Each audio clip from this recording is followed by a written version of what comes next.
My name is Jukka Kantola and I'm the founder of the World Bioeconomy Forum. It's my great pleasure to welcome you all to this second World Bioeconomy Roundtable, which is today on the topic of the bioeconomy, people, planet, policies. I'm your host today with my colleague Mark Ruston. I'm in Finland, in a snowy Finland, and Mark is in UK. So Mark, how do you do there in the UK? All well in your end? All well, my end. I'm in a rainy UK. You're in a snowy Finland, and I'm delighted to be here. So welcome, everybody. I see that we have someone from Zimbabwe here. I used to live in Zimbabwe, so please send my love to that beautiful country. It's great to be here co-hosting with you, Jukka. We had a bioproducts forum roundtable before, and it was very, very interesting. And we had a lot of people to it, and a lot of benefits that came from it. And so I'm really looking forward to this one. We've got a lot of people here, and I think it should be a really great day. We've also got a lot going on at the BioEconomy, Jukka. So I think we have some exciting news to tell everybody. So can you tell them? Indeed. Yeah, it was only this Monday when you announced that, arrangements of the Forum 2021. So we have now decided that, the Forum 2021 will take place in Brazil. Following the theme, the World Bioeconomy Forum goes to Brazil live from Belém. And please mark down the dates that they will be 18 to 20 October 21. So still this year, we are thinking positively that we can make it. And anyhow, it will be a hybrid event. This will be really exciting for us, as we've been then stating all the way through that there's no one fit all bioeconomy, but instead there are multiple bioeconomies always based on local strengths. This gives us a good reason to getting down in Brazil. I think that we have listeners today also from Brazil, actually quite many.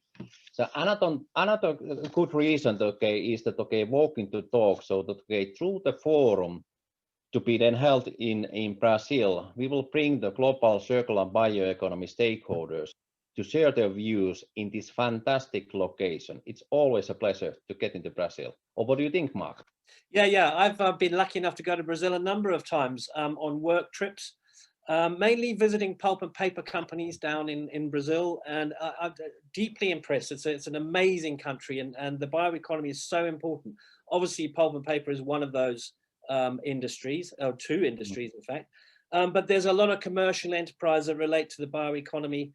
And of course, it's also a very sensitive area. So it's the preservation of the Amazon, everybody knows about it. We've all been talking about it. So it is absolutely the perfect location for our next event. Yeah, you are right. We cannot do this alone. This time the forum is co-hosted by the state of the Pará. So special thanks belongs to the Governor Hernando Barbajo and his team, Ambassador Everton. I suppose you are online today together with us. Hopefully you can hear us, and Mauro Almeida. So together we can setting up then this forum. We also have strong partners that who are operating in this field. So we have partners together with the Brazilian Agribusiness Association and Brazilian tree organizations. So together we can provide you a memorable event. So Mark, what you can say about Belém? Okay, so Belém, obviously Brazil, very interesting. I've been doing a little bit of in-depth research here, so I'm going to just read you a couple of interesting points. It sits at the mouth of the Amazon, which is absolutely amazing, and it's the capital of the Pará state. The Pará state has 144 municipalities, and it has a population of 8.6 million inhabitants. The population alone of the state is much bigger than that of Finland, even, Jukka. You'll be pleased. That doesn't take that much. And in terms of size, it's big. It's 1,245,000 square kilometers, so it's huge. The state stands out as the largest consumer market in the largest economy in the Amazon, and in the northern region of Brazil. And it contributes 2.2% of national GDP and 43.5% of the GDP of the northern region. It's the 12th largest economy in Brazil. And of course, as we've said, it's the rainforest is there, and the Amazon River plays a huge part. And I'll say it once again, it's the perfect location to go from Ruka which is a really important location, to the Amazon. Perfect. Yeah, indeed. But okay, let's get back to today's agenda. To this roundtable. So today's roundtable, we are focusing on the bioeconomy, people, planet policies. It is very much in line with the general agenda of the World Bioeconomy Forum. You know, we are having here the 4 thematic areas which we are keeping repeating within our program, whether it's roundtables or whether it is our forum. And the first one is the bioeconomy, people, planet policies that we are here today.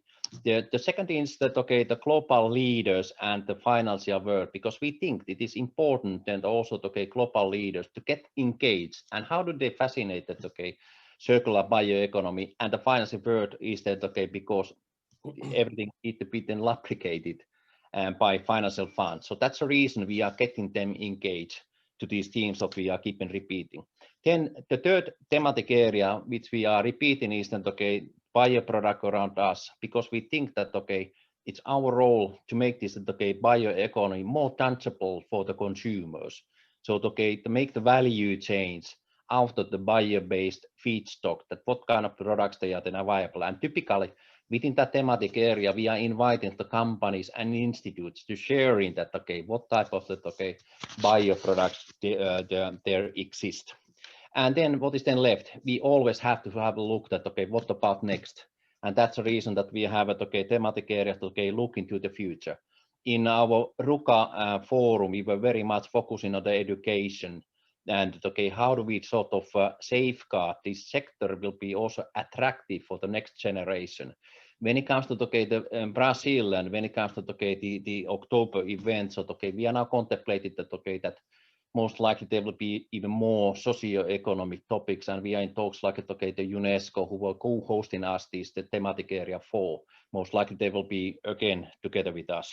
So these are then the 4 areas that we are keeping up in our agenda.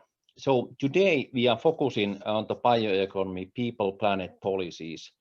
And this is how we speak to public organization of the regulators and what kind of policies do there exist. So we will hear today very latest updates and then from Uruguay, from US, from Bavarian, Germany and China. And I would say that who could be a more appropriate moderator to this than Dr. Christian Patermann. So maybe Mark, you could then tell us more about today's program. Please. Yeah. So first of all, ladies and gentlemen, we have an excellent roundtable lined up for you, and we are delighted to welcome Christian, who's known as the father of the bioeconomy. We really are delighted to have Christian with us. We would like to make this event as interactive as possible. So you'll see, if you click the chat button at the bottom, you click on the right-hand side of the screen, there you can ask as many questions as you like. Don't be frightened, it's not going to bite you. If you ask any questions that you like, there's no such thing as a stupid question. I've asked plenty in my time, so please just feel free to go for it. I'd now like to introduce Christian. I'm going to read his bio out. He's a very, very interesting man, I have to say. And so I'm going to read his bio out just so that people get to know who Christian actually is. So Christian was born in Germany in 1942, and following school, he studied law, economics and languages in Germany, Switzerland and Spain, and completed his doctoral thesis in law at the University of Bonn. A career politician, Christian entered the German public service in 1971 by joining the Federal Ministry of Science and Education in Bonn. He then became science counselor at the German embassy in Washington, D.C. He then returned to the Ministry of Research and Technology, where he held many positions in Germany in international organizations. In 1988, he became director of the cabinet of the German Federal Minister of Research and Technology. This comprised also the position of the spokesperson of the ministry. In 1993, he was appointed Deputy Director General of the ministry. In 1996, I said there was quite a bit. So in 1996, he went to Brussels to become the Program Director for Environment Research at the Research Directorate General of the European Commission in Brussels. Since January 2004, he was Program Director for Biotechnology, Agriculture and Food Research at the Research Directorate General of the European Commission. which from 2007 also comprised aquaculture and fisheries as well as forestry. During these years, he was responsible for the elaboration of the new concept of the knowledge-based bioeconomy, which today is known as the bio-based economy, or more simply, bioeconomy in Europe. In August 2007, Christian retired, and he now lives in Bonn and advises public and private institutions and companies. And we are delighted to have Christian at the heart of our advisory board. So Christian, the digital floor is yours. Well, dear colleagues, after these many flowers, let's come back to nitty-gritty work. And I give a very hearty welcome to all our colleagues from wherever they are, with a good morning, good afternoon, and good evening. We have twofold premiere with this meeting here today. The first one is that this is indeed the first international bioeconomy event in this decade, in this new decade, you know, in the first days of 21. And the second premiere is I'm the only person, the only male person in this wonderful panel, which is also a wonderful combination. We have 4 wonderful ladies here from 4 corners of the world. And that is something we should very, very much look forward to. As said, we are supposed to cover the recent developments in biostrategies all over the world during the last 6 to 8 months. And I will also say a few words on a very important event during this time span, and that was the 3rd Global Bioeconomy Summit in Berlin. I have to admit to all of you, dear friends, that the selection, the choice of our panelists and also of the topics is by far not exhaustive. We are leaving out representatives from Costa Rica, from Colombia, from Eastern African Union, and also from Ecuador. You know, they all have new biostrategies during this period, but I wanted to have some focused elements here so that you can use this discussion a kind of getting a little more appetite for looking deeper in this unbroken dynamism of spread of bioeconomy strategies all over the world. And I take our meeting also as a combination of high-level stock taking of interesting events, analyzing element, but also a combination of the kind of think tank also for shaping elements of the future. The reach out of this meeting, we have now about 130 to 140 people present here, more than 250 registrations.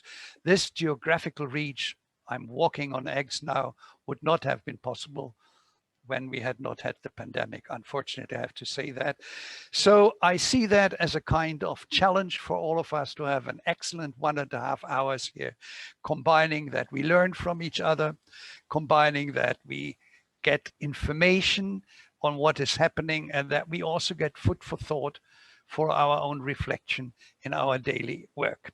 Now, what has happened during the last 6 to 8 months? I like, as I said before, stress, first of all, the unbroken dynamism of the bioeconomy all over the world in spite of Corona, in spite of this very difficult times we have. And this is reflected by a continuous spread of bioeconomies all over the world, also during this difficult year. I mentioned some of the states already, and that was also strongly stressed by the results of the Global Bioeconomy Summit. And I can only recommend to you to read and to load down the results of this summit. And that is a 22 pages communique. It deserves to be read. A 2 pages vision paper, which is interesting for what happens in the post-pandemic time.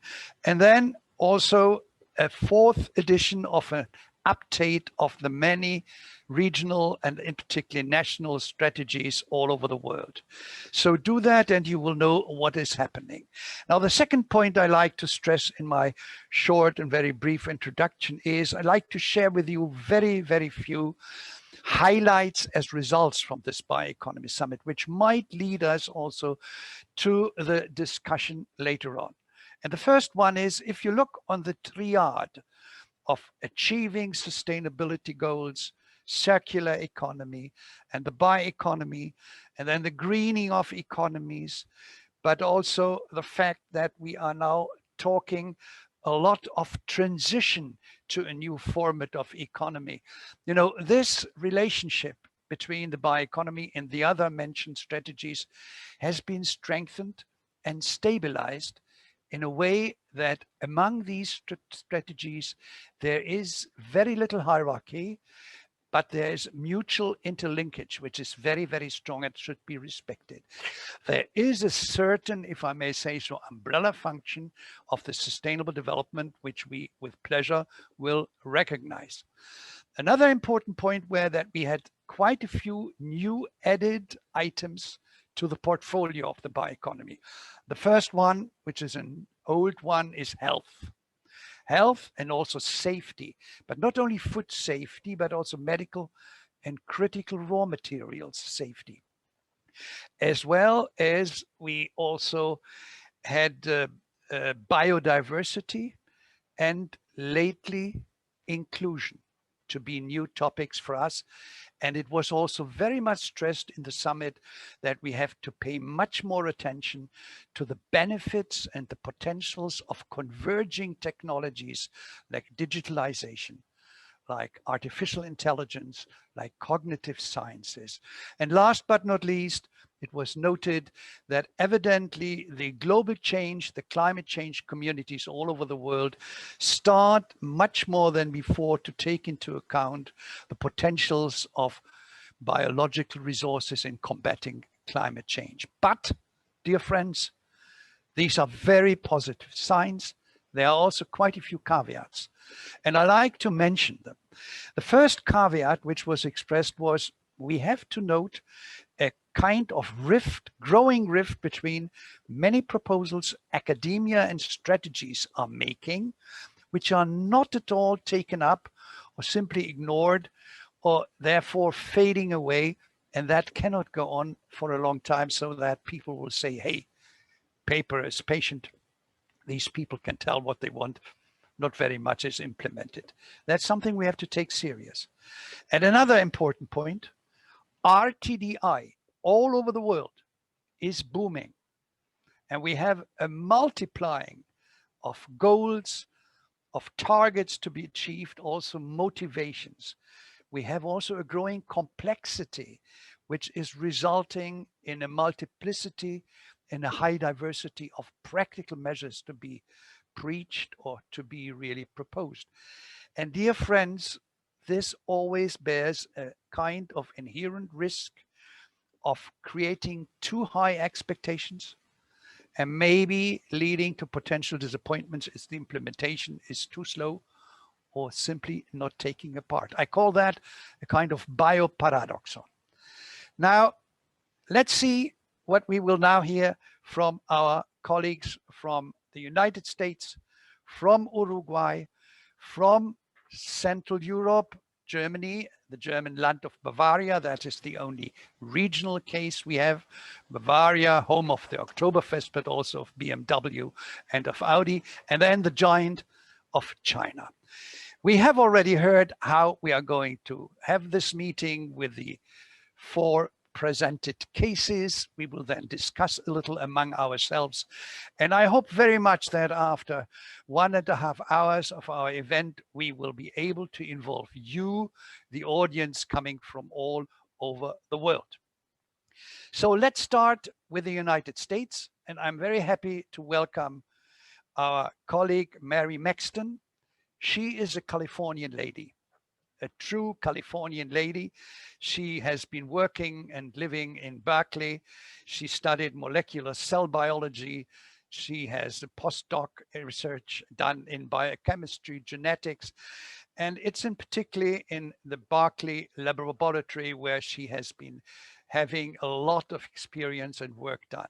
But quite a few years of her life she spent also at the other coast of the United States, the East Coast in Washington, D.C., where I also happened to live there for some time. And she worked under President Obama in the famous OSTP, the Office of Science and Technology Policy in the White House, being responsible for the elaboration of the BioEconomy blueprint in 2012.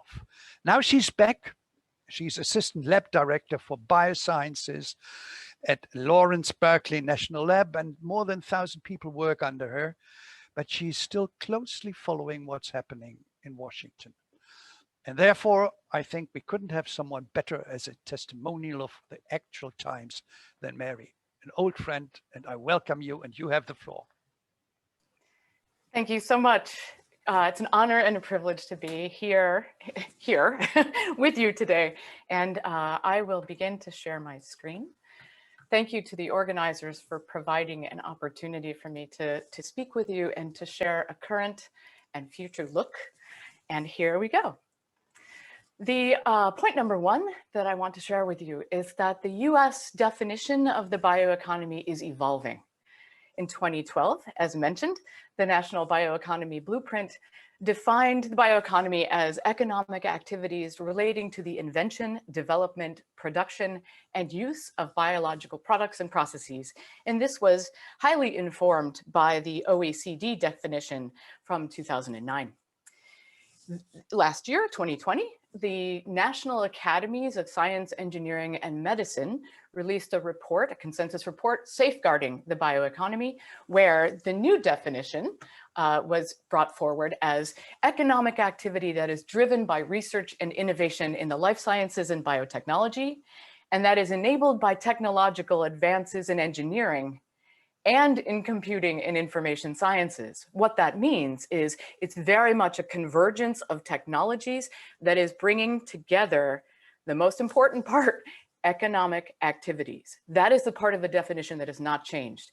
Economic activities, jobs, revenues, profits, measurable economic activities. And so with our next slide, the second point I share with you today is that the pillars of the US bioeconomy are biomass and biotechnology. Biotechnology was born here in California in the 1970s and is an inextricable part of what we do and how the US bioeconomy is driven. And why is that? It's because DNA is a programming language, not unlike computer programming, where there's a binary code of zeros and ones, and a unit of utility, a circuit, is integrated into products such as smartphones and smart refrigerators. In DNA, there are 4 letters, 4 bases they're called, and those 4 can be put together in sequences to make genetic circuits that then can be integrated into microorganisms as cellular factories, and in plants, biomass, if you will, also, to make interesting and desired outcomes. The US has the potential to produce 1 billion tons of sustainable biomass, and that would lead to 25% of our liquid transportation fuels, 50 billion pounds of bio-based chemicals and bioproducts, significant reductions in CO2 emissions, and 1.1 million direct jobs, keeping $250 billion in the United States. What am I talking about when I talk about biotechnology driving the bioeconomy? Here's a little science lesson. Forgive me, I am a scientist, as you heard. So here's our biomass here on the left, a plant. And what is biomass? Well, it's polymers of polysaccharides and lignocellulose, if you will.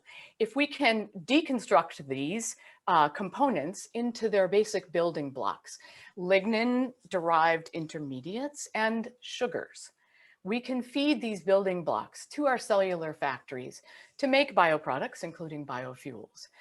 And when I say biotechnology drives the bioeconomy, I mean in 2 ways.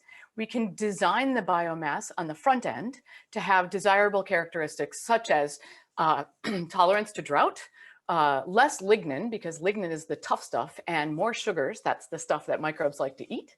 And on the back end, we can engineer microbial host factories with new genetic pathways to create such things as biofuels, bioproducts, including textile dyes and even some food additives. And of course, if we're going to make fuels, we need to make that living system tolerant to the fuels, because fuels are toxic to living systems. So this is what I mean about biotechnology driving the bioeconomy. Lesson number 2, public procurement of bio-based products. This is a policy pull, an innovation pull. In the US, we have what's called the Bio Preferred program, and it has 2 important elements. One is a catalog of certified bio-based products. The second is a mandate for the US government to buy bio-based products, essentially giving certainty to companies, large and small, that make bio-based products, has an instant market and a predictable one. Look at the number of bio-based, bio-preferred companies around the United States growing every year, but not just in the United States, growing around the world. The federal government of the US buys products that are certified from around the world. You can learn more here at this website, biopreferred.gov. Let's talk about recent happenings at the government level. The executive branch, this is the White House where I once worked. In September 2019, the government put forward a bioeconomy request for information asking what's important about the bioeconomy in the US? What would you like to see? And followed very quickly a month later with a summit, a very inclusive summit where a number of people were invited to the White House, and we'd all talked about what would be best for the future of the US bioeconomy.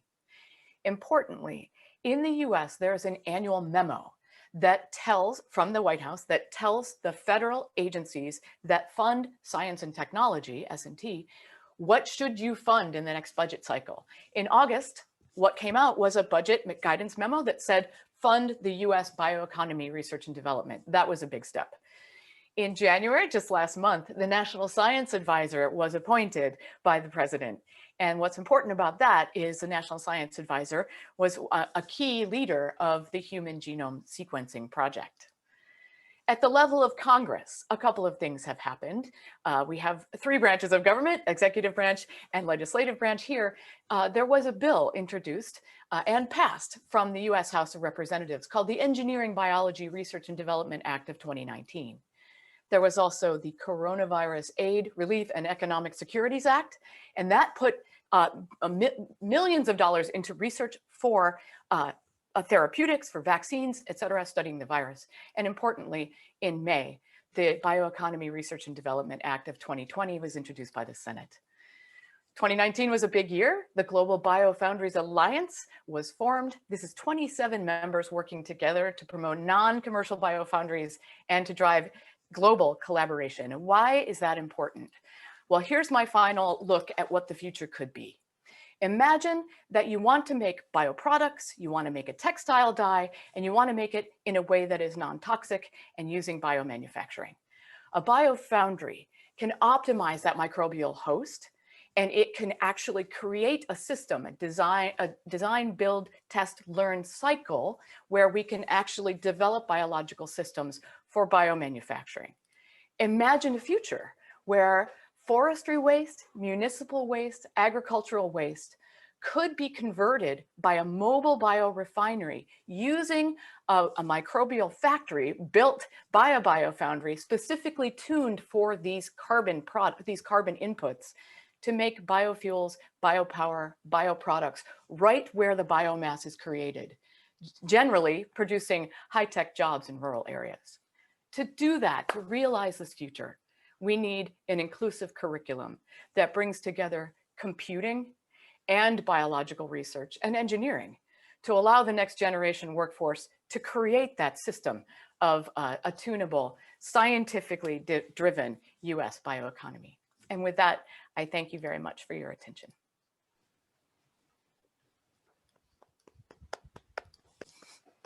Well, thank you very, very much, Mary. You did not disappoint me.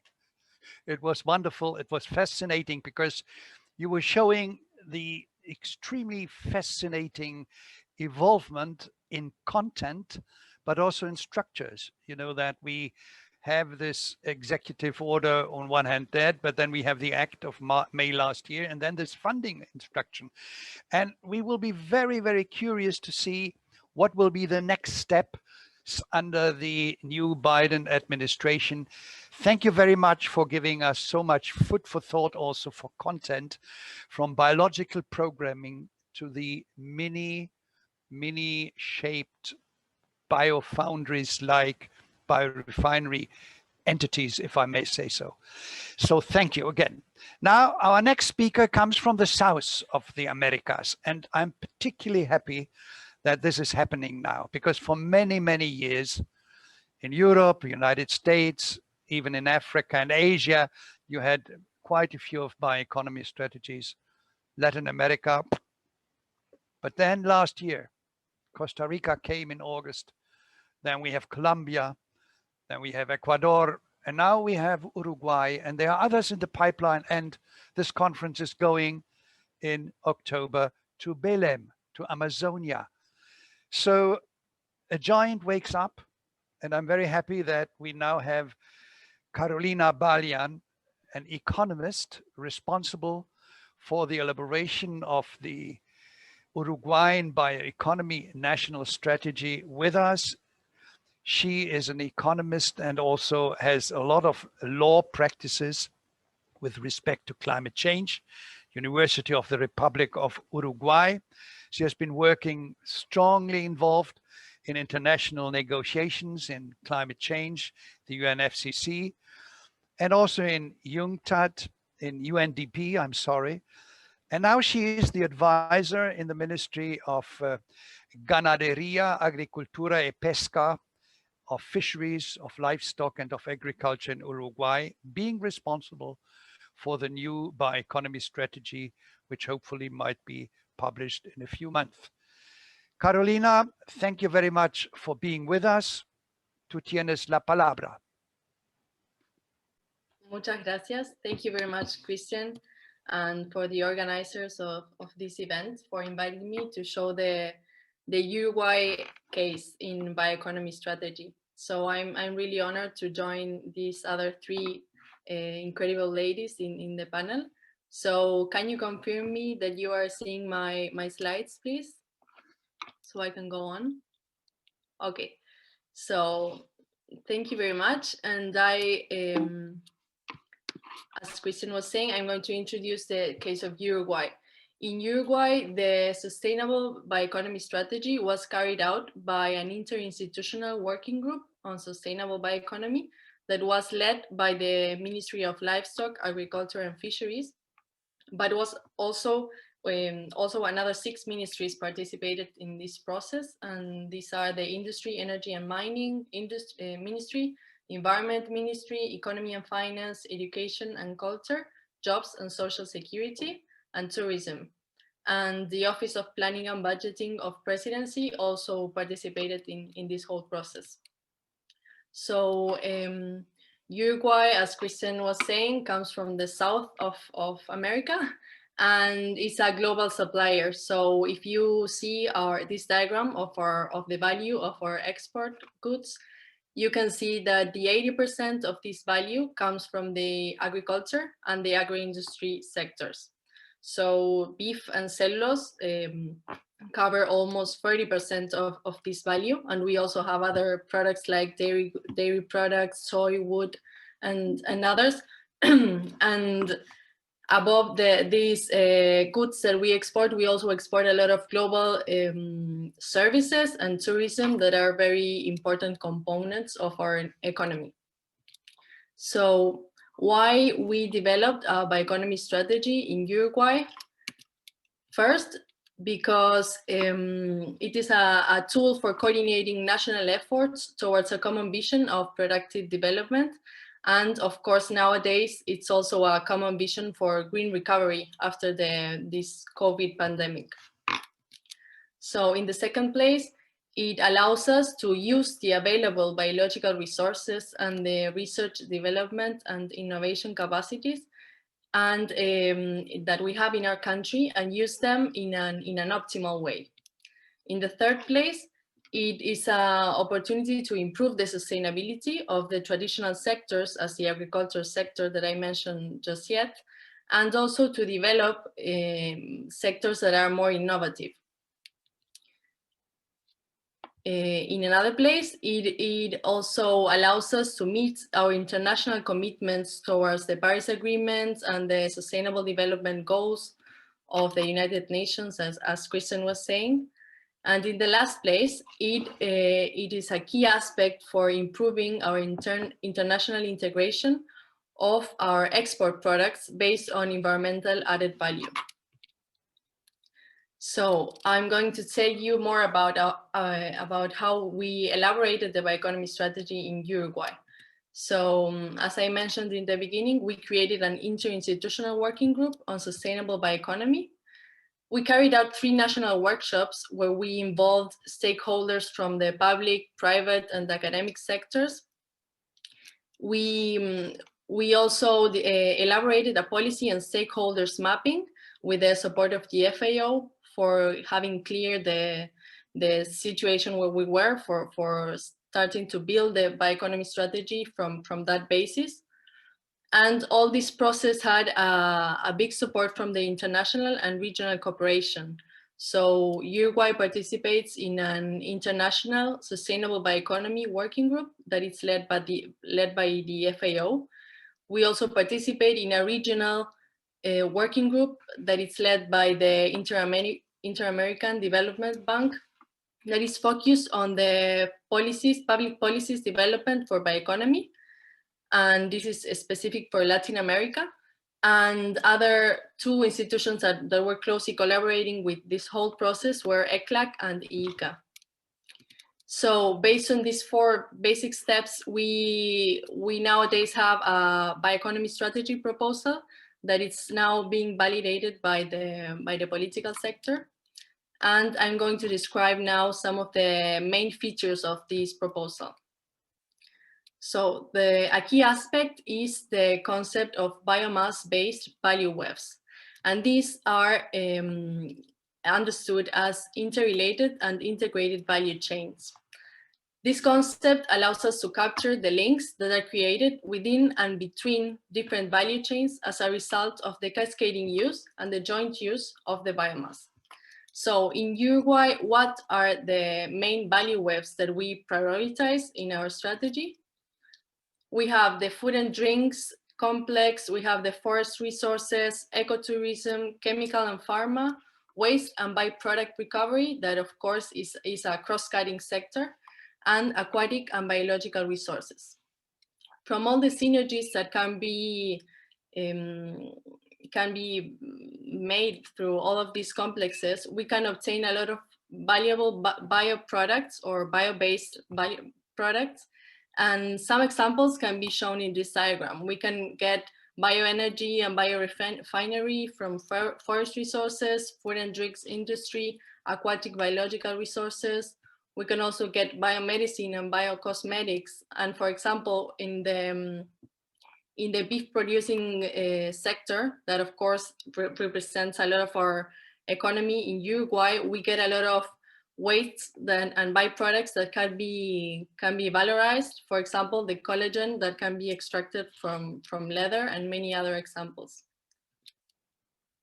So another key aspect is the environmental added value that I just mentioned some few slides ago.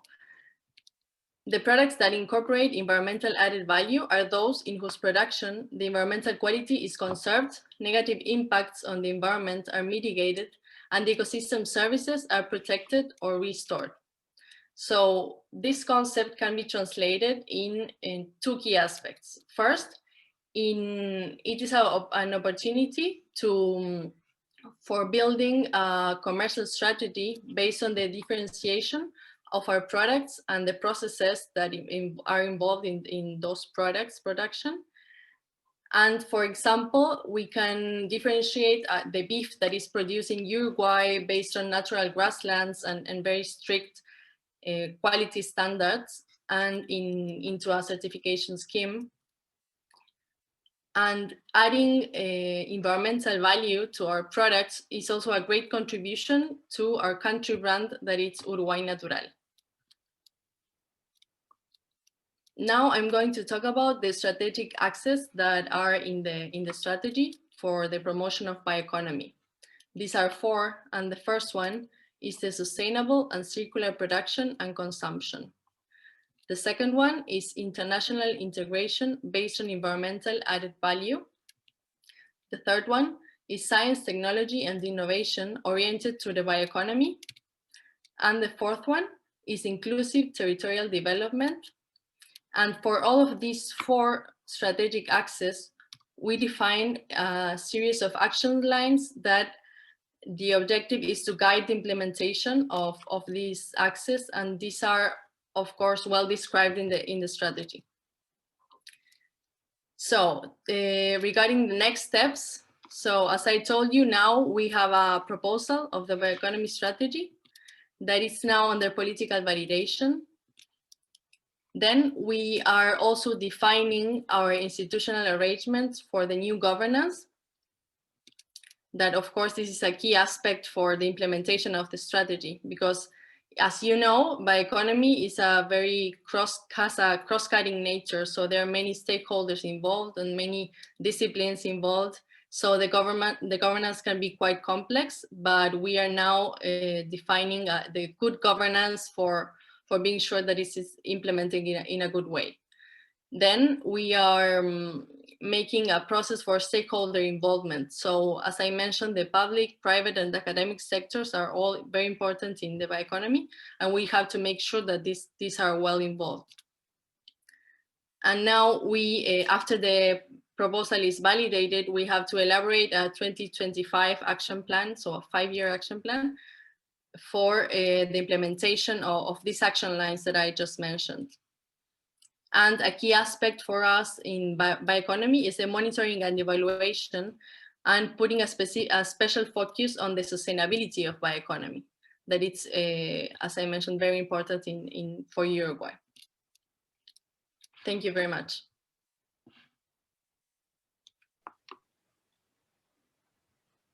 Well, thank you very much for this excellent presentation of bioeconomy in being, and a bioeconomy which is in the making, but already with regard to the content ready. And I'm very happy that this is coming from a country which its representatives are able to tell that they are exporting or producing about 8 to 10 times more than they can consume. That means an enormous responsibility for feeding the world, and that they are now in a very, very clear-cut way are focusing on the potentials of the bioeconomy. I thank you very much for giving us insights on the process, but also on the priorities. And we are going later on to discuss a little more, about other facets in comparisons with others. So good luck for the approval of it. And I'm very happy, very, very happy that you were also talking about the action plan, because the strategy on paper is not very valid if it is not accompanied by an action plan.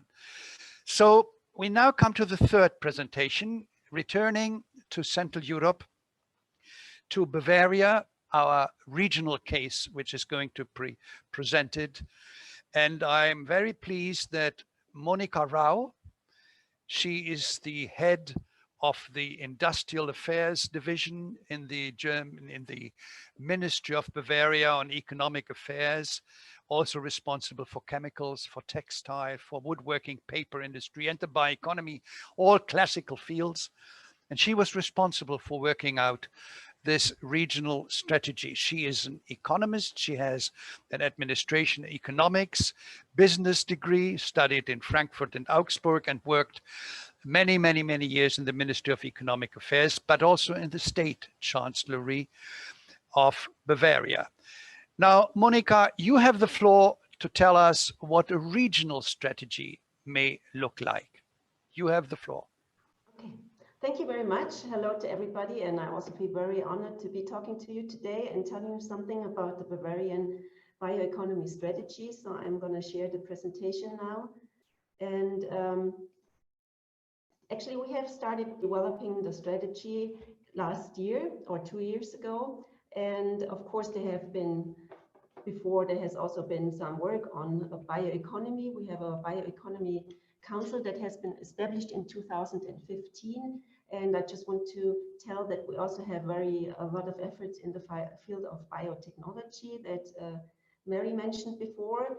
But I want to focus on what we have in the bioeconomy strategy today. So like in Uruguay, we also had a lot of ministries involved, and our ministry, the Ministry of Economic Affairs, Regional Development and Energy, has the political lead, but we are of course also working together with other ministries in the Bavarian government. And what's important is that our strategy is well embedded into other Bavarian, but also national, European Union and international strategies. So we had a look, so we will have the same goals going through. So like, for example, the Bavarian strategy for sustainability is very important for us. Also, we had a look at the German bioeconomy strategy or the European bioeconomy strategy. And also we have the important European Union Green Deal we have to acknowledge. And of course, we'll try to work for the UN Sustainable Development Goals. So our objective is actually to support the stakeholders in the transformation towards a bio-based economy and society. And that's why we are addressing directly those stakeholders, which are society, administration, and politics, but also agriculture and forestry, the companies, of course, science and research. So our strategy is really strongly implementation oriented. So Chris said before, the bioparadoxon is like paper is patient. That's exactly what we were trying to not do. That's why we have a very implementation oriented strategy with 50 specific measures I want to give you an insight on in the next couple minutes. So I will kind of like guide you through the chapters of our strategy and naming some of the measures that we are planning or that are already work in progress. And the first chapter is about strengthening the circular and sustainable bioeconomy, because the circular character of bioeconomy is very important. So for example, there's measure 2, giving identification and establishment of sustainable value cycles and conversion of existing value chains into bio-based. So we learned something about possible value chains by Carolina, and I think that's a very important part, and that is something that is very important in the whole strategy for us. Measure number 5 is looking at life cycle analysis. Of course, this life cycle analysis is also already done, but we want to do further development in that and also elaborate on the requirements for recyclable products. And number 6 is about international CO2 pricing, and I hope that will also be a topic in Brazil later on this year. So then we're starting with the chapters that are actually addressing the stakeholders. For us, very important is the willingness of society for transforming to a bioeconomic society. So, for example, one measure is to support bioeconomic model regions, because you need actually the regions and firms, society in the regions to be actors and to actively support the bioeconomy. Another measure here is that we want, or already have started, to anchor the topics of the bioeconomy in the curricula of all school types. And of course, that's not only valid for schools, but also for universities and so on. And a very practical measure is establishing an information, learning and advisory center, which is called Navarium, for better information of the Bavarian society. The next chapter is about administration and politics. So of course, we also have to inform our colleagues about the bioeconomy, and therefore we are planning to inform municipalities and counties about the bioeconomy, and also do coachings for public administrators and employees in state agencies on the potentials of the bio-based economy. We also have, of course, addressed agriculture and forestry, and looking at agriculture and forestry in chapter 6, it's important to know that we are not covering bioenergy with our bioeconomic strategy, because that's already covered by the Bavarian Energy Program. And although the chapter is not only about wood, it's also about bionic resources as a total. Chris asked to give a deeper insight about wood supply and what is happening with wood in our strategy. So maybe you know Bavaria cars from Bavarian, like Chris mentioned them before, but it might not be known that we have also a lot of forest in Bavaria. The forests cover 2.6 million hectares, or about 35% of the total area of Bavaria. And the Free State of Bavaria has a timber stock supply of about 1 billion cubic meters, which amounts to about 400 cubic meters per hectare of forest area. Thus, Bavaria has the richest stock supply per hectare of forest in Europe. So that's a very important topic for us. And with our Measure 26, we want to strengthen the use of wood in construction as a contribution to climate protection. But we have already established a center for bio-based materials, which is focusing on wood. And also we are doing some mapping on renewable resources in general with a view to their further use, covering all regions of Bavaria. So that's also about value chains that can be developed. Then, of course, we want to strengthen our companies on the way to transformation, and that's about establishing an attractive environment for investors for the provision of private capital and targeted use of existing promotional tools and programs. So one thing is, and you're all very welcome to come and have a look at Bavaria. We want, of course, to attract investors for the bioeconomy to come to Bavaria. And we are using existing promotional tools and programs like I mentioned before. So for example, we have a Bavarian Transformation Fund, which should help companies that are not already on the way to transform to put their investment into the bioeconomy, for example. And there are other measures like, for example, an expansion of a bioincubator, which is a technology and founder center. Of course, you should not forget science and research, because they are very important to support the transformation. And there are quite a lot of measures in this field. So for example, measure 37 is about high-tech professorships for the bioeconomy, combining like artificial intelligence and new technologies like that with the bioeconomy. Or measure number 13, you might wonder about the lower number here, but that's also part of the society measures, because it's also about teaching, but it's also about research in bioeconomy. And we have a dedicated bioeconomy location campus, Straubing, which is part of the Technical University of Munich.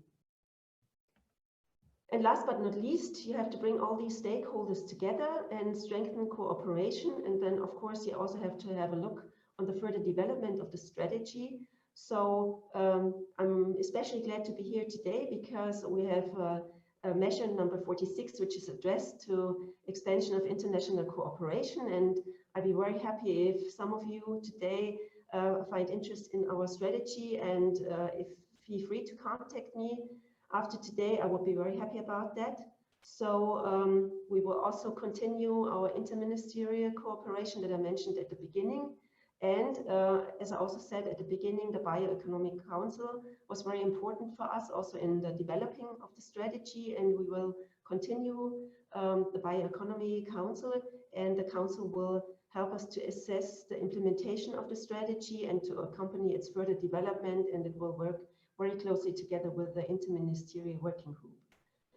So now I have two slides. I don't know if we should talk about them now, but Chris gave us some advice on what he wanted to hear later on. So maybe because we're just in the process, it might be interesting for you to give you some hints on requirements for a successful development and implementation of a bioeconomy strategy. Might be helpful for all countries that are on their way at the moment. So of course you have to convince high-level political decision makers of the bioeconomy, and I'm very glad that our minister Aiwanger is very interested in the bioeconomy, so that's a big help. And then of course it's always about staff and money you have to organize. So we have been quite successful, but there can be more done for the bioeconomy in the future. And you have to find and create a motivated interdisciplinary team who will develop the strategy in a participatory process. And actually, that's the work we had the last year. We had a core team, which was my colleagues, and also from the Ministry of Agriculture and Forestry, from the Bioeconomy Council, and from our Agency for Innovation. So that was a very intensive work in progress, and we had over 300 participants in our strategy development taking part, and also experts being interviewed, and Chris was one of them. So thanks again a lot for your help here, Chris.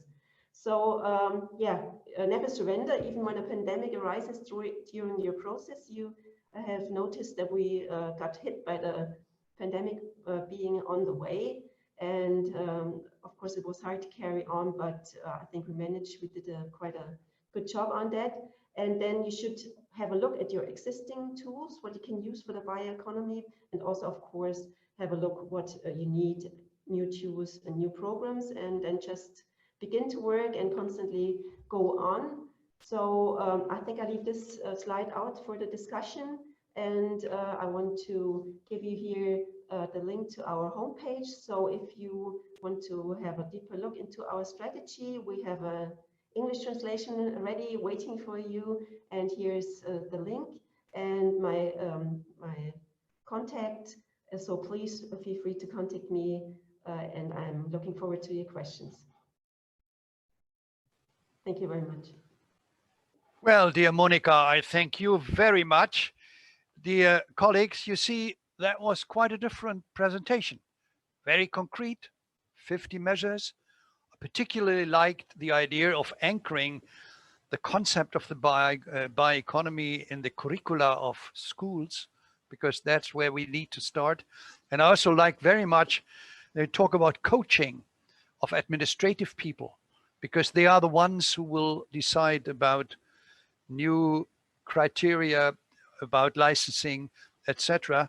So thanks a lot that you gave us a very interesting insight also in working out a strategy which is full of action plans, which is, I think, very, very important. So a lot of food for thought for later on. And now we come to the last but not least presentation. And I welcome very, very much Professor Fang Chen from China.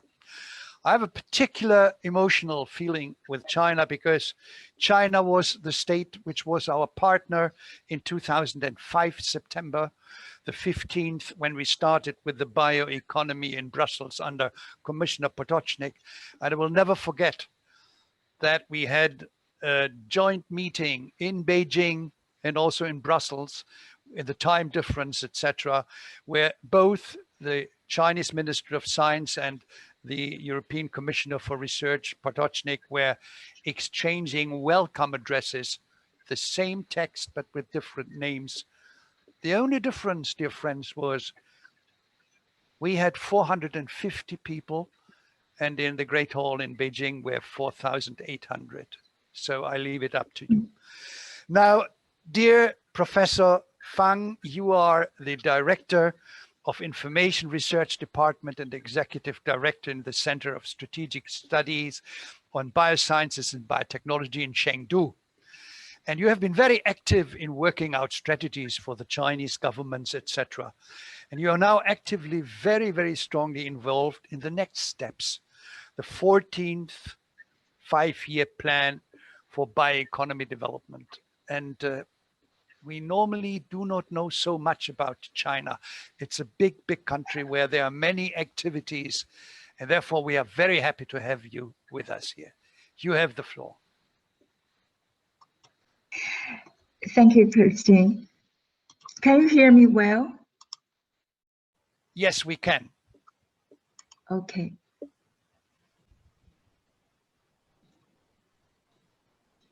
Okay, can you see the slides? Yeah, it's okay. We can see it. We can see it. Okay, thank you. Thank you for your introduction. Let me briefly share with you the strategy, situations, and plans of China's bioeconomy. I will introduce three parts as follows. The story starts at the beginning of this century. A number of China's scholars and policymakers were highly concerned about the development trends of global bioeconomy. An economist, Zhang Qizuo, she has proposed in 2003 that biological and genetic technology would be expected to lead a new round of industrial revolution in the global economy. Then, as you said, in the September of 2005, the Ministry of Science and Technology and the National Development and Reform Commission and other units hosted the first international forum on bioeconomy. This is a parallel event to European Union. Then in China, the main context of bioeconomy is bioindustry. We have that bioeconomy would be formed when the bioindustry development to a certain scale. As bioindustry is considered as one of the strategic emerging industries, the nation has issued a number of development plans since 2006. Sorry, Professor. Okay. Sorry, Professor Zheng Fang. It's Jukka here from studio. That okay? Could you please choose that okay? Full slide. We cannot see that. Okay, that's now stuck there. So we only see your first slide and nothing else. I think it's the connection of the network, maybe. Okay, could you make a slide? We can do that from the studio, so that okay, we will open that. That okay, let us know that okay, in which slide you are in, and we will then okay get that then displayed. Now we have. Okay, now it works. Now it works. Now it works. Contents. Very good. Okay. Yeah. It is the biotechnology development, as we see, development plan and bioindustry development plan have been updated every 5 years. In addition, some special plans on talent development, biomaterials, and biomass energy has been also released from time to time. As next page, in the latest. I think you should give the next slides because we only have one contents and nothing else. You must go on with the slides. Okay. Yeah, that's a strategy. Could you see this, the 13th five-year plan for bioindustry development? Yeah. Okay. In the latest plan, it is mentioned that bioeconomy is accelerating to become a new economic form after the information economy, which has a profound impact on human production and life. In this plan, there are 7 priority development areas proposed, which are biomedicine, biomedical engineering, and bioagriculture applications, bioprocessing and biomanufacturing, and so on. And a series of supporting measures were put forward in the plan. And then we see in the past decades, China has grown rapidly in the field of bioscience research and biotechnology development. According to our observation, China has made great progresses in publishing biotechnology papers and granting the patents, and has developed to the 2nd largest innovation economy in the world. In 2017, China's bioeconomy revenue was estimated at nearly $1.9 trillion. Roughly half of the turnover is accounted for the primary sectors, agriculture and forestry, and food and beverages account for nearly 20%, and about 28% is created by the bio-based industries such as biochemicals and bioplastics, biopharmaceuticals and biofuels, and so on. While the figure was excluding biomedical devices and bio-related services, etc. Now coming to the current part, After so many years, China has gradually improved the strategic system of bioeconomy development, which is no longer limited to the development of the bio-industry or just the pharmaceutical industry. Therefore, in my opinion, bioeconomy thought in China has become a systematic concept and a policies combination throughout the national governance. In this system, there are three important pillars which are reflected in three national guiding actions. The first one is the Healthy China Action released in June 2019, that is for protecting China people's life and health. The second is the Beautiful China initiative, repeatedly put forward in government reports in recent years, which calls on to foster the innovations for greener environment, cleaner energy, and more sustainable agriculture. And the last one is about the action of Made in China 2025, in which a very important part focusing on the use of bioresources and biotechnology capabilities to seek high quality growth opportunities. Above these three aspects constitute the core objectives of China's bioeconomy development. So at present, China is formulating two plans led by the MOST and NDRC and other units. One is the framework of a national bioeconomy development strategy, and the other one is the 14th five-year plan for bioeconomy and development launched last year. And I know everyone is very concerned about the 14th five-year plan for bioeconomy development, which is expected to be released in the first half of this year. Well, I'm not authorized to disclose the contents of the plan, and what I can say is it will be the continuation and upgraded version of the 13th five-year plan for bio-industry development, and it will outline the national bioeconomy blueprint and put forward goals of high-quality development of bio-industry by 2025. So let's wait a little longer. At last, in my opinion, it is the right time to make changes for China, from bio-industry to bioeconomy. It is not only an upgrade of industry scale or economic indicators, but a comprehensive expansion and profound revolution. I believe in the post-COVID-19 era, we will see more examples of how the bioeconomy is redefining agriculture, reshaping industries, changing our lives, and creating a better planet. Finally, I will say thank you for your attention, and many thanks to you all for the organizations of the Roundtable. Thanks to the experts who gave me some best suggestions and great help. If you have any questions, you can contact me. Thank you. That's all. Thank you very much, Professor Fang Chen.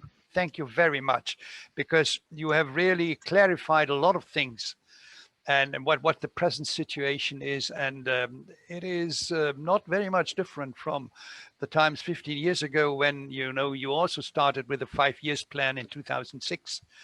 And I regard that as a very serious concern of the responsible people, that within the fabric of working out these 5-year plan, the bioeconomy seems to be so deeply anchored now. And I like that you talked about a magic concept, but magic should be something which then should become real as well. And all the very best to that for you. I very much like that you had biomedicine and the biomedical, the life sciences in this respect being part of the bioeconomy. And I wish you all the very best for the next month when the 5-year plan will be worked out and you have a very important word to say in that. Now, dear colleagues, we now come to the second part of our discussion, and that means that we are going to discuss among ourselves before I will involve the audience in questions and answers. And I want to summarize in 2 or 3 phrases what we have just heard. The bioeconomy is extremely diverse, and within this diversity is its strength. But there are several commonalities, and these commonalities should be deepened, and we can very much learn from each other. We had really a wonderful big spectrum from, let me say, the biological programming until questions, of the biomass, concentration, like in Uruguay, also with the necessity to comply with international obligations, then over to Germany with very practical 50 measures, and then also the political seriousness in China within the framework of the 5 years plans. And I would like to ask our 4 panelists to give very brief answers to the following questions. What kind of obstacles did you face when you worked out, or you're in the process of working out, your biostrategies? What kind of obstacles did you face which you think should and how to be overcome? And what kind of, let me say, best practice would you recommend to many of us who are in a very similar position, not only of designing new strategies, but also in particular implementing them? And I would love to start with Mary again. What would be your experience during the last years, and now also during the last 1.5 years, when there are certain new directions on the horizon? Thank you. And great talks, everyone. I very much appreciated, love being on this panel with you all. Obstacles. The United States government does not have a singular home for the US bioeconomy. That was a challenge. I'm hoping that someday soon, with those pieces of legislation that I mentioned, that will change. Recently, the challenge has been the focus on national security. DNA, genome sequences are blueprints of life, and when they are digitized, they then represent an opportunity to be, let's just say, appropriated and valued elsewhere. Let's put it that way. And then best practices, I would say, inclusivity. Mm-hmm. Okay. Carolina, what would you say? Okay, so I was thinking on this, and I was thinking more on lessons learned, maybe more than obstacles. So okay, you can have that as well. Okay, so in the first place, I think that bioeconomy forces us to think different in many ways. So, and one example of this is to think in terms of biomass-based value webs instead of strictly linear value chains that are focused on a single product. So this is what I mentioned in my presentation. So first, to think different, outside the box. The second thing is that for building the bioeconomy strategy, it is key to ensure policy cohesion, because in Uruguay, in the last decade, let's say, we had a lot of initiatives, important initiatives, carried out by different stakeholders that all contribute to the bioeconomy, but they don't have as an explicit objective to promote bioeconomy. So I think that it is key to make sure to coordinate all the actors or all the stakeholders and to put this in a strategy in a coherent way and in an integrated way in order to take advantage of all the synergies of these different initiatives. So a third aspect is that as bioeconomy is a cross-cutting issue, because it relates to agriculture, industry, energy, education, research, labor. There are many stakeholders involved. So this makes it important to be inclusive, as she was saying. So a fourth aspect that is related to this stakeholder variety of stakeholders is that it is key to define a good governance for bioeconomy.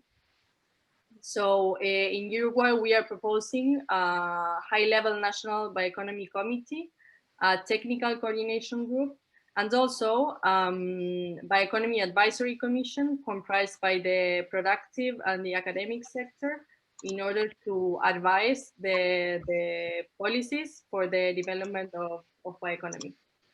Mm-hmm. Well, thank you very much. I particularly like that you refer to governance, because that is an emerging topic. You know, we hadn't had 5, 6, 7 years ago, which still is very abstract. We have to see very abstract, and we have to fill it with life, because there will be probably also a lot of very useful elements for the implementation.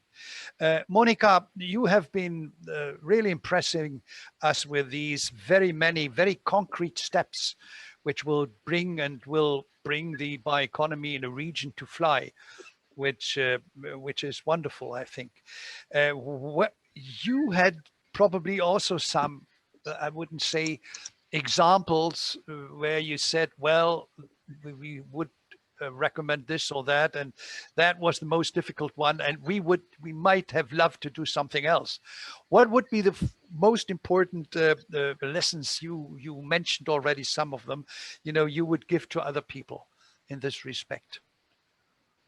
Well, actually, I wanted to talk about that obstacle subject you mentioned before first, because I think that in Germany we already have a lot of people that are very interested in climate change, in nature protection, in biodiversity subjects, but they haven't yet kind of like recognized bioeconomy as being a solution to at least some of these subjects or topics. So I think that will be a very important subject to get the society also realizing that bioeconomy can be a solution to that.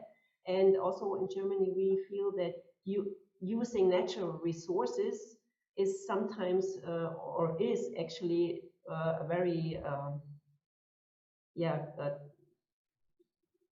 a discussion going on. So if everybody loves to do something with wood, but if you cut down the tree in the forest, then it's not so, it doesn't make people very happy. So everybody sees them more like for leisure, for nature and everything, but they don't realize that using wood, for example, is very important to preserve nature as well. So I think that's a big obstacle, and that's why we are also addressing society, so to make more awareness of that.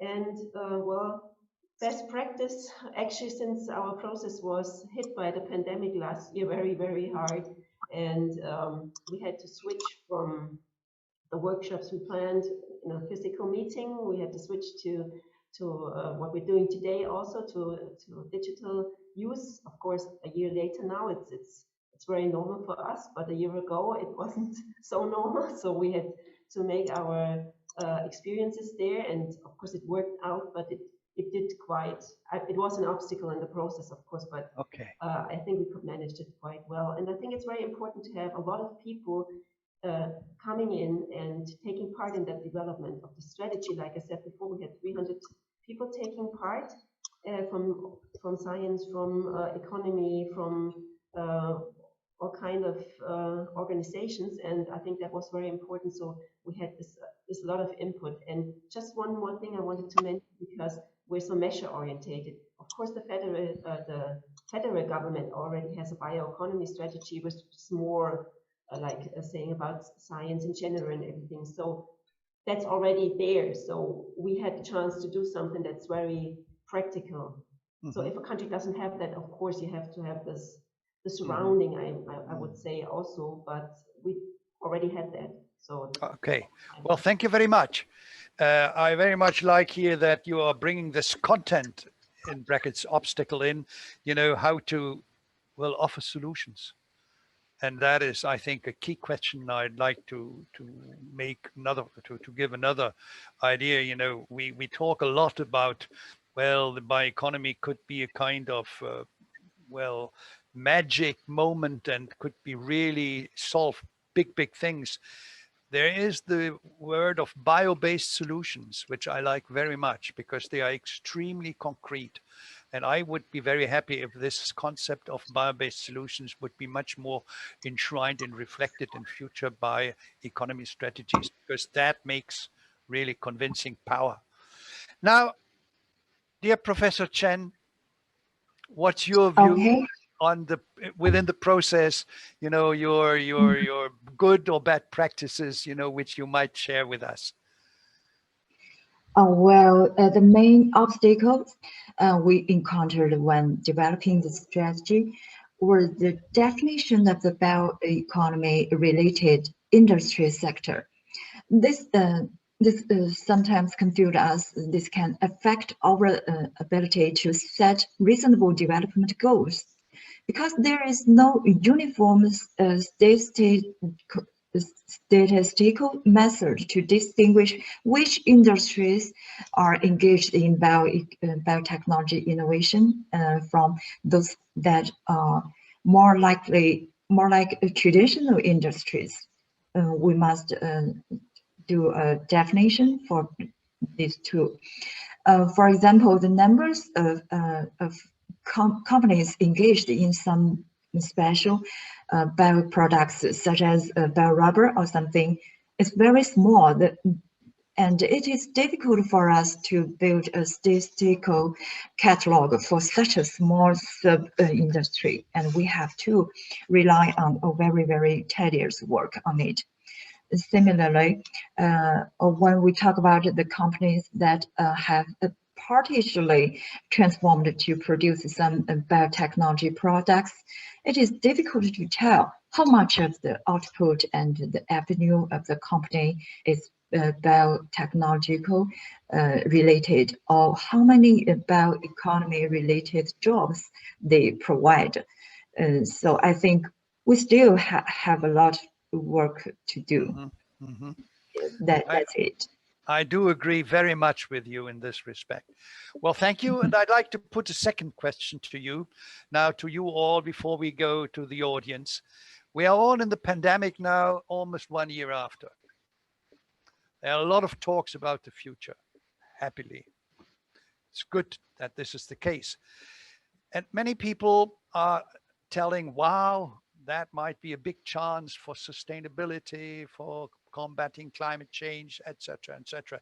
Today, I was even reading in an article that someone was said the circular economy, is it the next vaccine against COVID? I think that's a little exaggerated, but what is your view? Is it more a risk or a chance that we had the pandemic for the further outlook and the further perspective of the bioeconomy?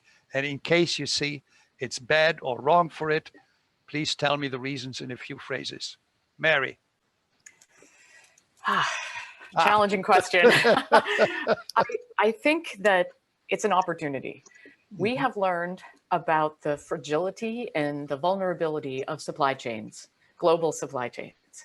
I think that the COVID-19 pandemic has taught us that we can do distributed biomanufacturing in local and regional environments, but also should have a look to collaborating across the globe when we need to. So I do think it's an opportunity. And the other thing I'll say is, this was alluded to, I think, by Monika, that the future of work will be different. We now know that many people do not need to go into workplaces to do gainful employment functions. And so I think that we will see a transformation in workforces as a consequence of the forced isolation during the pandemic. Thank you very much. That's very interesting, and very interesting aspect you bring up there. Carolina, ¿qué piensas tú? Thanks, Christian. Yes, I totally agree with Mary. Those two aspects that she was outstanding are of course the most important. But also, I think that one of the things that or the lessons learned by this whole pandemic issue is that it is key to base our policies in science. So bioeconomy, of course, offers a huge base in science, technology, and innovation. So many bioeconomic sectors are going to be, I hope, boomed by the situation. because science is going to take a very important role. It already had a very important role, but now it's like the momentum of science to deliver solutions, as you were saying. And I totally agree with that bioeconomy has to deliver solutions for example, for the treatment and the prevention of COVID and of other viruses, but also in many aspects of our economy and our life.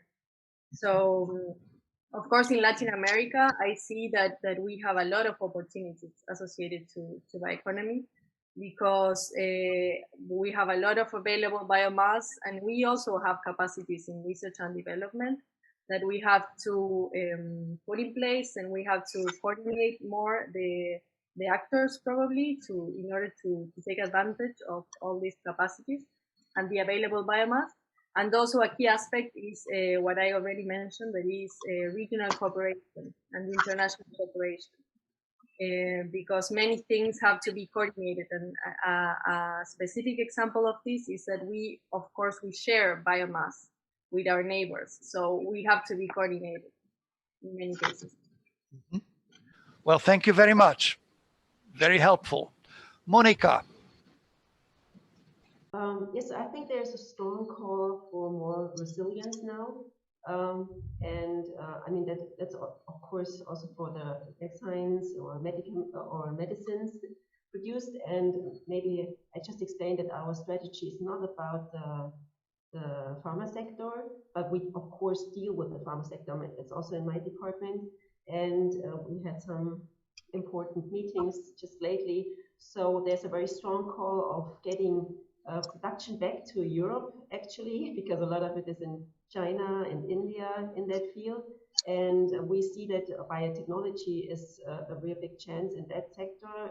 We have 2 German firms which might be known worldwide now, like BioNTech and developing vaccines. So that's a very important part, of course.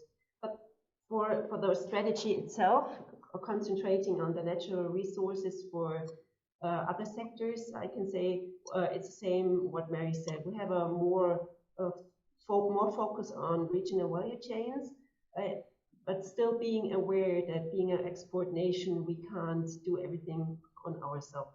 I mean, of course, we won't be able to do that. We're not such rich in resources that we can do everything now in our own country.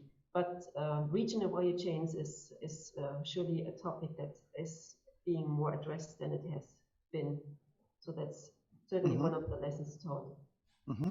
Thank you very much. Professor Chen. Okay, there is no doubt that the first thing, the pandemic will bring us is more demand in terms of healthcare. This is really an opportunity for some enterprises. And I think there is another good thing for us, that the pandemic forced us to rethink the relationship between human beings and the nature. Protecting the environment we live in and protecting the wildlife is both imperative. And in the post-COVID-19 era, I hope to see people reach a broader consensus and a better framework for action in seeking the harmonious development of human beings and nature. That's well, thank you very much for this concluding remark, dear Professor. And because that brings me to the end of our session among ourselves, where I'd like to make one final comment. You talk about the relationship between man and nature. I think that is also this feeling among many of us, alone we can't do it. We cannot stand alone. You know, we are in a community, we are in a bigger society, we are on a planet, we are in a biosphere, and therefore we need to do much more together. But there's one point I noted already for a long time. We talk in the bioeconomy on biological resources. Plants, animals, microorganisms, insects. Animals have only been mentioned once, very briefly today, in Carolina's presentation about the bienestar de los animales. We chronically ignore animals. in the bioeconomy chronically. There's sometimes something coming up, but we are mainly on plants and microorganisms. And we should think about to what extent in the future that is the right balance. Not every country has the same amount of animals available, if I may say so, but there are a lot of them around. And don't forget, 40% of agriculture, the value of agriculture is animal dominated. So that's my last remark. Thank you very, very much for all your personal remarks. And now I would like to give back the floor to the organizers, to Mark and Yuka, because they were organizing the many questions which I've already seen in the chapter of chat. And you have the floor and you direct the questions either directly to any one of our ladies or to me or to all of us, as you like. I give you the floor. Thank you. Can everyone hear me okay? Yeah. Excellent. Thank you. I've got to say that was really good. And there's a lot of good comments, a lot of positive comments in the chat there. So you're all heroines. You're real. So well done. Congratulations. Well done. Good stuff. A lot of the questions were directed. You've all got questions. I think we'll just go down the list actually with each presentation because it makes sense. But the first one's actually a good one. Thank you for the presentation, Mary. How global do you believe the bioeconomy can actually be? And I think this is actually a question for everybody, given that different countries have very different abilities to respond to a green transition. We'll start with Mary, if that's possible. Oh, start with a hard question. Great, thank you. Well, as I said, the digitization has allowed things to be much more global. I alluded to the value of intangible assets such as data sets, genome data sets. If you have a genome sequence of an organism that makes biofuel, that makes any of the non-toxic textile dyes, anything like that, you can recreate that organism fairly easily. And the reason I'll say that is I'm not a young person. I made up my very first virus at the age of 20 when I was in university. Today, children in schools far below high school are learning how to use DNA and to make things with DNA that are successful and desired. So I would say I do believe in a global bioeconomy now that digitization has made it so much easier. Cool. Good answer. Can we throw that out to everybody else? Even Christian, comment on that? Yeah. I like to comment very, very briefly. One of the features inherent in the bioeconomy is ability to think systemically. Systemically means, going back to a very old Latin proverb I'm not going to quote, if you don't look on what in the end comes out of it, you might do something very badly. And that is what the systemic means also for the planet. It doesn't help us if this region or this half continent is doing like that. It will have an impact on the whole planet if we like it or not. And that has been inherently expressed in your wish that you say the feeling or one of the impacts of the pandemic is that we must stick much more together and we must feel much more together to cooperate in many, many other different levels, much closer than before. So the inherent feature of the bioeconomy calls that it is to be global, if we like it or not, more than any other economy. The circular economy really has not this systemic, if I may say so, claim. It is just doing it again to be more efficient and then reducing this. It's all very good, excellent, but it has not this ultimate universal goal. Carolina, would you like to comment? Sorry, but I was just saying that I agree with what Christian and Mary said. I don't have much more to add on that. Thank you. No. Professor Chen Fang? I don't have any special views on these questions. On this question. Okay. And Monika, anything to add? Well, I just wanted to add that, of course, Chris is right, and Mary too. I think that it's a global subject because there are different approaches, of course. Like we have seen today, totally different approaches. Like Uruguay has a lot of natural resources. Bavaria doesn't have that much resources, but we're very keen or very good in technology, for example. So you can work together in that field.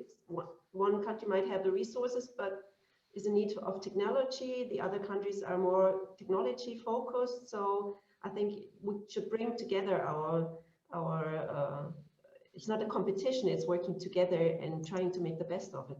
So to make it global. Okay, excellent. Thank you very much. Mm-hmm. Mary, we have another, maybe a hard one for you again. Sorry about that. It's not me, don't blame me. Interestingly, the US bioeconomy view seems to exclude the traditional bioeconomy components, such as food, feed, and fiber. Why is that?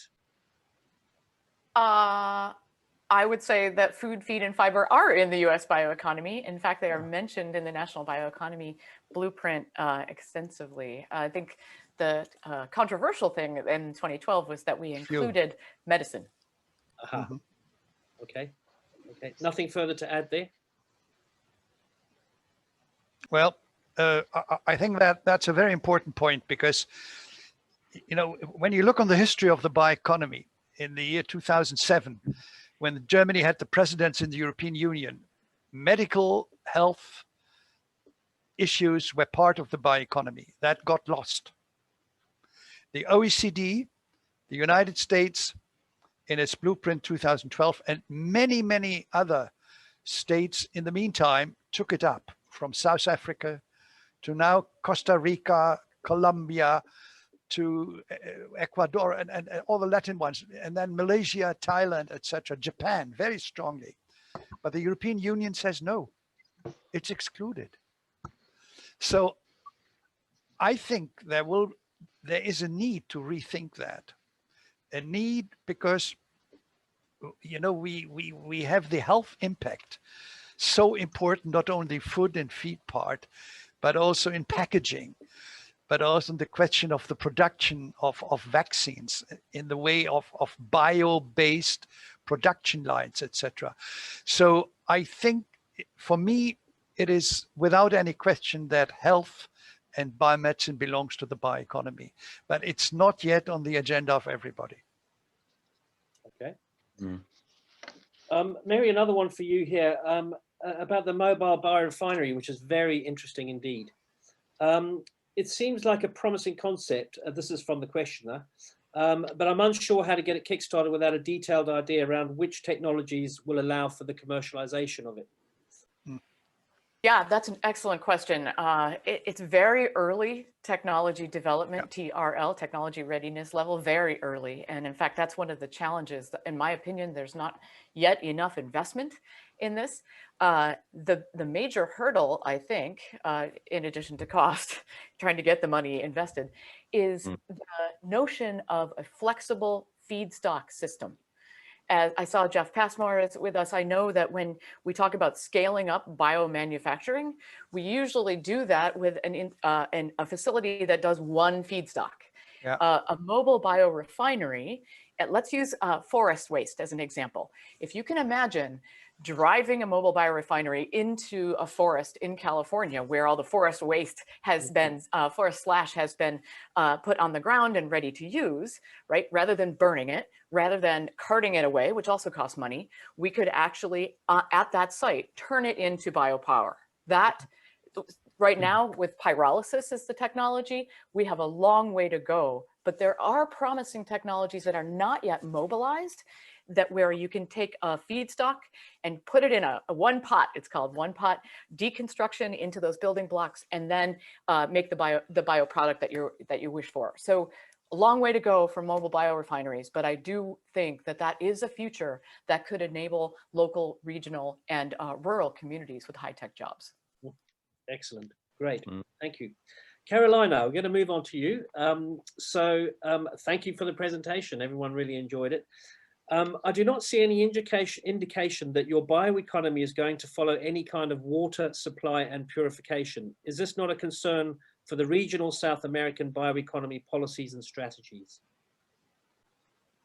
Okay, so maybe a lot of content was lacking on my presentation because I only had 10 minutes for doing, but I tried to be strict on the time.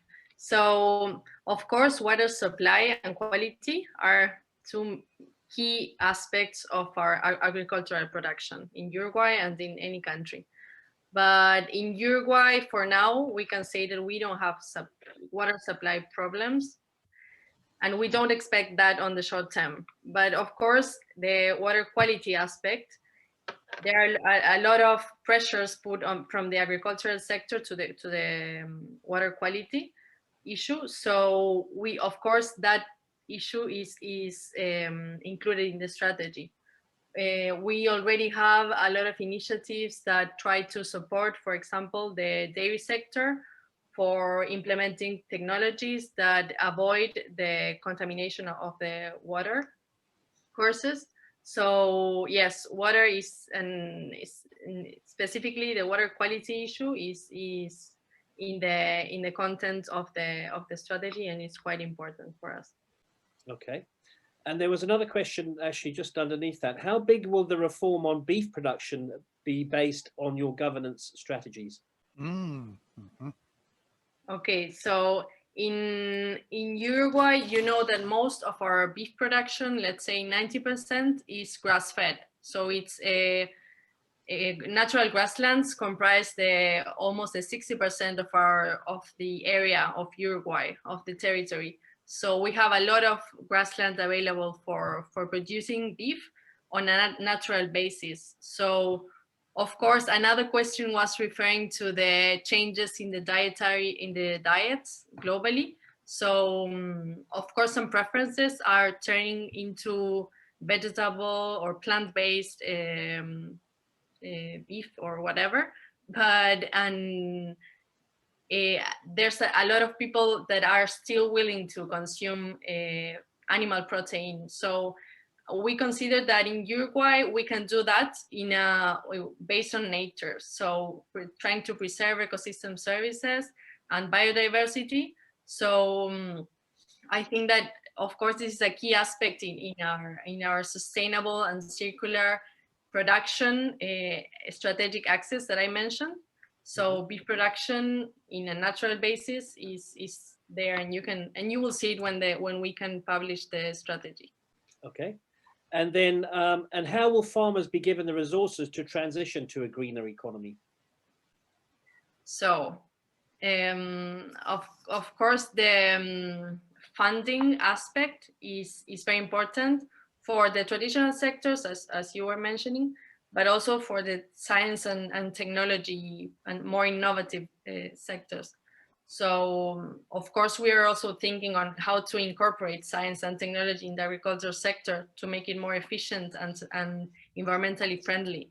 So we already have some specific funds for example, helping the dairy sector to incorporate technologies for taking care of water quality.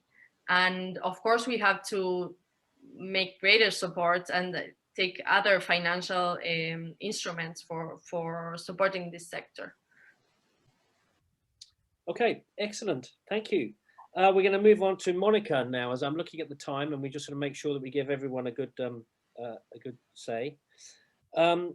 Again, thank you, Monika. Great presentation.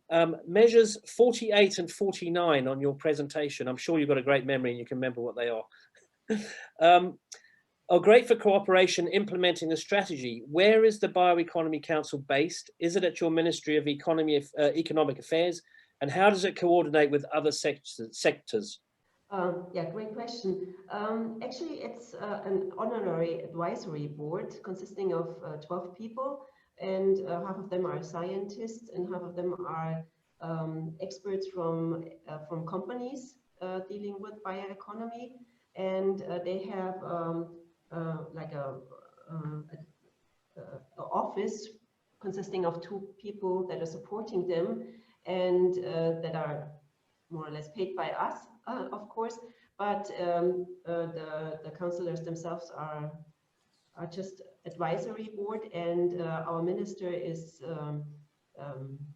nominating the council. So we had just 5 excellent female experts joining the council, and we're very happy about that. So we have almost half of them are women now and half are men. That's great. We hope to get some new inputs, and we have also taken in new, let's say, expert fields with new experts. So that's a very interesting thing, but they work together with us. They advise the Ministry of Economics, but also the other ministries. So they mainly work together with us, but also with other ministries. So I hope I could answer that question. And we have a bioeconomist from Germany asking a question here, which is, we've seen 3 presentations so far, USA, Uruguay, and Germany, the Bavarian ministry. May I ask how it does differ from the Baden-Wurttemberg strategy? Okay, and what are the key points that both ministries are collaborating on? I think that's a very expert question from Germany. So Baden-Württemberg is our neighbor state within Germany, and it's always a little bit of competition between Bavaria and Baden-Württemberg. And I think they are quite similar. The Baden-Württemberg bioeconomy has separated in their strategy into rural and urban bioeconomy. We didn't do that. That might be a difference, but they also have a very measure-oriented strategy. And I have already talked to my colleague in Baden-Württemberg, so I think we will be working on some subjects together. Okay, excellent. And we're going to move on to Professor. I'd just like to mention to that question another difference, because I was following both strategies very closely. The Bavarian strategy is, from my point of view, the only strategy in the world until today which takes up the need also for looking into the further funding of the bioeconomy by looking at investors as part of the, let me say, chains of public. And that is extremely important, because we are running into a time where money will not be a commodity which you can really get from each corners of the street. And therefore, to look exactly on private money for the future, in particular for scaling up, in particular for biorefining, in particular for bioproducts, or bioproduction places, or biofoundries, or whatever we will need private money more than ever, if we like it or not. And for that reason, there is a need to look on investors. And the chances are very, very good for that. Within the Global Bioeconomy Summit, we had one big chapter on the greening of investments. And we had people there from big investment companies who told us very clearly that the greening of investment is very, very, very open now. They look for sustainable solutions, and the word financial bio-based solutions or impact-oriented investments, that you not only look on the return of the money, but on more, is very, very important. So I'm very happy that the Bavarian strategy also is foreseeing the support of and coaching of investors, and giving more money and more attention to investment principles. Excellent. Great. Any other comments on that? Professor Chen Fang, this is a question. I'm going to read it out. Thank you for your presentation. It's wonderful to be given an insight into China's strategies. What are the components that are used to define the quality of life and health of the Chinese people that can be most impacted by the new bioeconomy strategies? Well, I think there is a very special, it's a very unique part in our strategy on the Chinese healthy China, and that is the Chinese traditional medicine. I think this is a special one, a unique priority to. There is a unique priority to modern how to say, standardization and industrialization of the traditional Chinese medicine products. Chinese medicine has a distinctive role in the prevention and treatment of disease, and also elevation of some symptoms, as demonstrated when we are fighting against COVID-19. So I think this is a special part in China. Actually, this is a question for all, actually, at the end here. Do you think current research is sufficient for a credible policy on the bioeconomy? there is still so much uncertainty in gas trade-offs and environmental inputs and outputs, etc. Again, somebody said, this person said, very, very good presentation. So can we all just comment on that as the last question? Let me start to break the ice. I think for the time being, the research in general is enough. And if I look on the extremely high amounts of expenditure everywhere, you know, in comparison to others, you know, we have to look that it remains like that, that digitalization, artificial intelligence, and many other things, you know, competing, you know, with the sources of funds, you know, are not overtaking the bioeconomy. That's a problem. I agree. But we have a lot of knowledge already produced by science and research. For me, the question is either that we have to take care that it remains at such a high standard, and then I think we should also implement. We have to act. That's for me the biggest deficit we have at this moment. So the answer would be yes, there will be always uncertainties. And we also, climate change is working under uncertainties, enormously ones, you know, and that is no reason for stopping. That is no reason for stepping up. We have to continue, but we have to make from time to time decisions under uncertainties. Any other comments there? Yeah, Monika? I'm with Christian. Of course, there's always need for research, but I think what really is kind of like a problem is scaling up.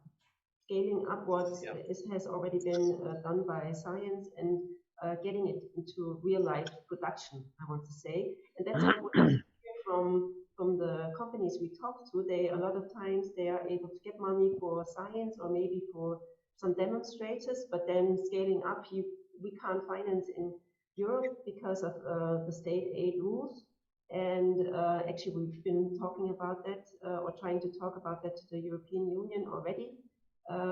The European Union is putting forward a lot of research programs like in Horizon Europe or other programs, but then when it comes to real production, there's not enough money for funding that. So I think that's a big obstacle. So we should look on that closer. Okay. Anybody else like to comment there? Yes, if I may, I totally agree with that point, because in many cases the scaling up issue is key, because the technologies are there and maybe just some actors have to be coordinated or have to cooperate between them in order to make the technology available for other farmers, let's say, or whatever. And also I think that a great tool for this is the business incubators and the specific funds for biotech innovations that, of course, it takes a lot of money in some cases to start to implement the new technology. So if you have a specific fund for that, that is a good thing.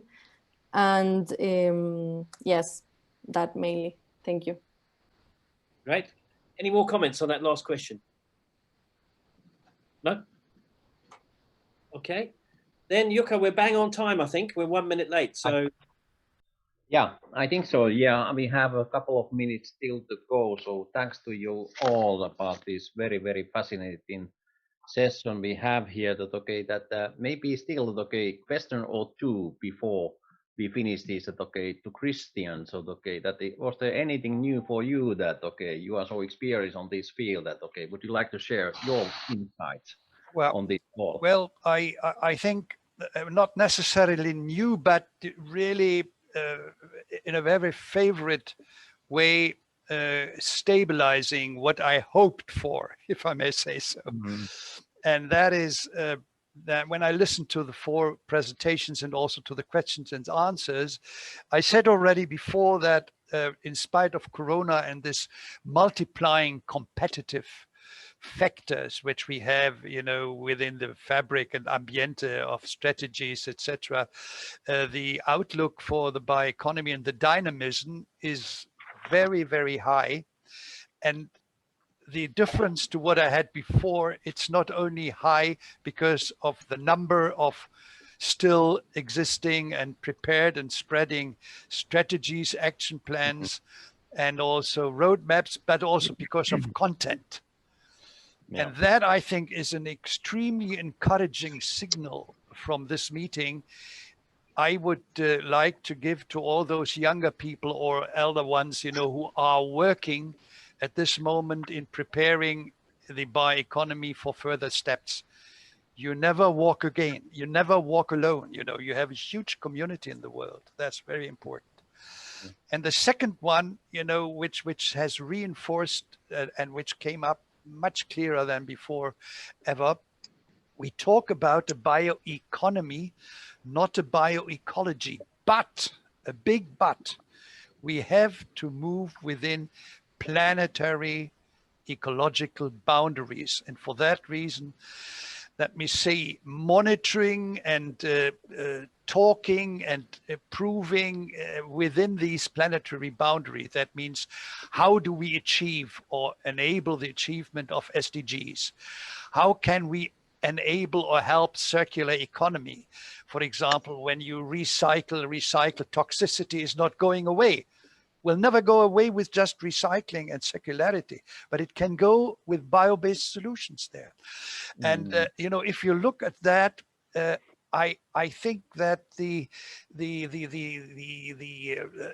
competition is very clearly in favor of a very good coexistence between all these strategies, and we have to look much more on these sustainability elements which we are able to optimize and prove that and show that. And for example, the German Wissenschaftsjahr, the Germany had last year, a whole year, the year of the bioeconomy, which was now prolonged for another year, has a topic from 1st of January, which is new. And that means, how can we achieve the SDGs with the bioeconomy? That's a general topic for the whole year, for the year of the bioeconomy.